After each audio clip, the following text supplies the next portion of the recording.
High, তো NEET 2025-এর result বেরিয়েছে।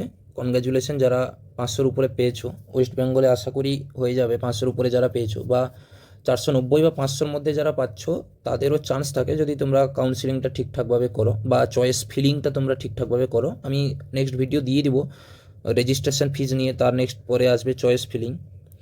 তো দেখে নাও নিট যারা পাস করেছো তারা কি কি কোর্সের জন্য এলিজিবল হলে। নিট যারা পাস করেছো মানে নিট পাস মানে তোমরা ধরে রাখো 300 টু হাইয়েস্ট মার্ক যত হয়েছে 686 যত মার্ক হয়েছে, তারা কি কি নিয়ে পড়তে পারো সেটা নিয়ে তোমরা জেনে নাও আজকে। আচ্ছা, একটাতে তোমরা সবাই প্রিফারেন্স করে, সেটা হচ্ছে কি এমবিবিএস, সেটা bachelor of medicine and bachelor of surgery. তারপর BDS bachelor of dental surgery, তারপর বিএসসি নার্সিং। এই তিনটা কাউন্সিলিং কে করায় বলো দেখি? এমসিসি কাউন্সিলিং করায়, এমসিসি। এবং এর কাউন্সিলিং আর 6 থেকে 7 দিন পর শুরু হয়ে যাবে। সেটা কি? Medical counselling committee. ঠিক আছে, এই তিনটে কোর্সের জন্য কে কাউন্সিলিং করায়?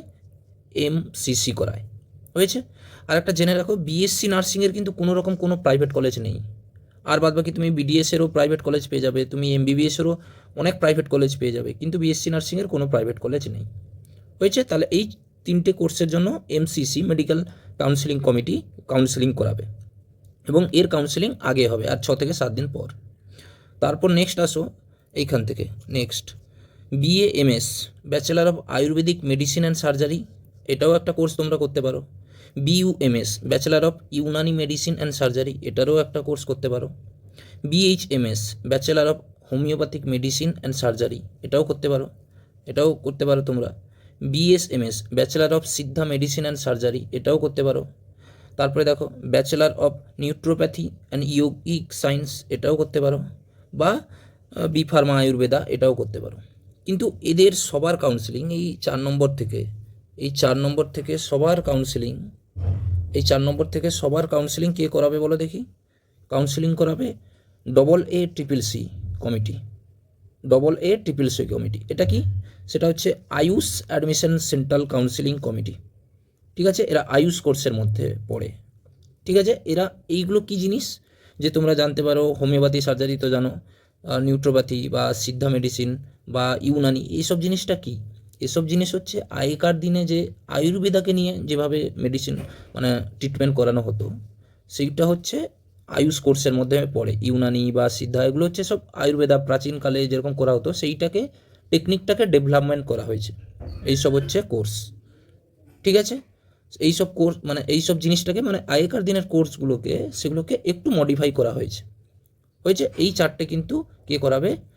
AA CCC Ayush admission central counselling of committee. এটা নিয়েও তোমরা পড়তে পারো। অনেকেই পড়ে তো আয়ুর্বেদিক নিয়ে পড়ে, ঠিক আছে, অনেকে বিএমএস নিয়ে পড়ে, বা অনেকে হোমিওপ্যাথি নিয়ে পড়ে, বিএইচএমএস। খুবই ভালো জিনিস, খারাপ নয় কিন্তু এগুলো।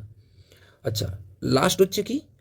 লাস্ট হচ্ছে 10 নম্বর হচ্ছে এইটা, সে হচ্ছে বিভিএসসি। সেটা কি? Bachelor of veterinary science. সেটা কি? অ্যানিম্যাল কেয়ার, যারা অ্যানিম্যাল ডক্টররা হয় তারা কিন্তু বিভিএসসি কোর্স নিয়ে পড়বে, ডক্টর হবে। সেটা আবার কে কাউন্সিলিং করায়? VCI। হয়েছে? সেটা ভেটেরিনারি কাউন্সিলিং অফ ইন্ডিয়া। এটা আপাতত লাস্ট হবে, লাস্ট কাউন্সিলিং বিভিএসসিতেই হয়। তার আগে আয়ুষ আয়ুষ আয়ুষ কোর্সের কাউন্সিলিংটা শুরু হয়ে যায়। তাহলে এইগুলো ছিল টোটাল তোমাদের নিট নিয়ে পড়লে, মানে নিট পাস করলে কি কি তোমরা কোর্সের জন্য এলিজিবল হলে। ফার্স্টে দেখে নাও এমবিবিএস, বিডিএস, বিএসসি নার্সিং, এটা এমসিসি কাউন্সিলিং, আর 7 দিন পর এটা শুরু হয়ে যাবে। তারপর তোমরা বিএমএস, বিইউএমএস, বিএইচএমএস, বিএসএমএস বা বিএনএমএস, নিউট্রোপ্যাথি অ্যান্ড ইয়োগিক সায়েন্স, বা বি ফার্মা আয়ুর্বেদা, এগুলো করতে পারো, কোনো অসুবিধা নেই। এর কাউন্সিলিং এনএমসি কাউন্সিলিংয়ের শেষের দিক থেকে এগুলো শুরু হয়ে যাবে। তারপর তোমরা পাবে বিভিএসসি, যেটা bachelor of veterinary science and animal care.